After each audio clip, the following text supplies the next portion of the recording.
the KMNN studios, this is the Kids Morning News Network. Hey everybody, it's Tuesday, January 9th, 2024. This is Alex in the KMNN newsroom. It's National Static Electricity Day, so shuffle around on the carpet and give your little brother a nice friendly shock. Breaking news this morning from outer space. Remember yesterday when the rocket with the Peregrine moon lander blasted off?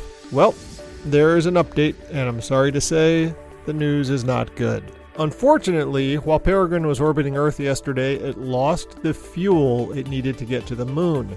They're not quite sure how that happened yet, but it means that Peregrine is not going to land on the moon.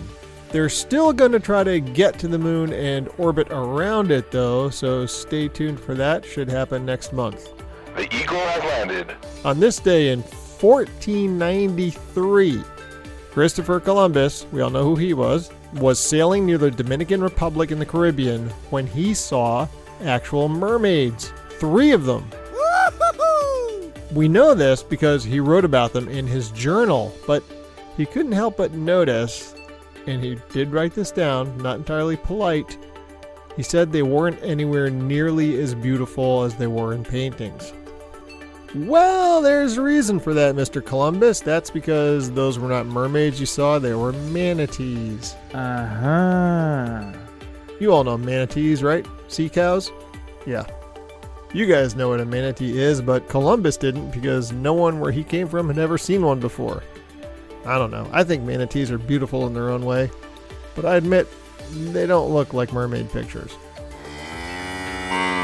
All right, time for today's riddle. Yesterday was, when you go out at night, I follow you around. I look very bright, but I can make the sun dark. What am I? That's the moon. A shorter one today. I get wet while I'm drying. What am I? Answer tomorrow. We have a big storm crossing the country today. Did you ever notice how in summertime the storms can be fierce, but they're over quickly, while in wintertime they tend to last a while? Why is that?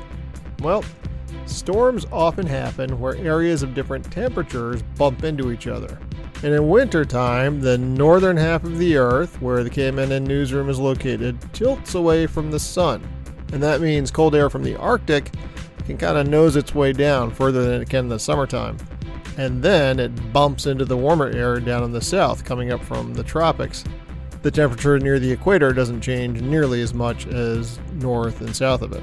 The different temperatures have different air pressures, and nature is always trying to balance things out, so wind is the air flowing from a high pressure area to a low pressure area. The greater the pressure difference, the stronger the wind. Then you figure that with colder air, moisture comes down as snow or ice instead of rain, which washes away, and that's a formula for some real weather action. And that is exactly what's happening today. There's a big storm roaring through the central and eastern part of the country today. High winds, snow, rain, and up in the northwest, a very similar story. A lot of severe weather out there today, so stay safe, everyone. Stay indoors if you can. I'm going to end with a weather-related poem today. This is called Who Has Seen the Wind by Christina Rossetti. Who has seen the wind? Neither I nor you. But when the leaves hang trembling, the wind is passing through. Who has seen the wind? Neither you nor I. But when the trees bow down their heads, the wind is passing by. And that's today's podcast. I'll be back again tomorrow. Thanks for listening. Until then, this is Alex in the KMNN newsroom, signing off.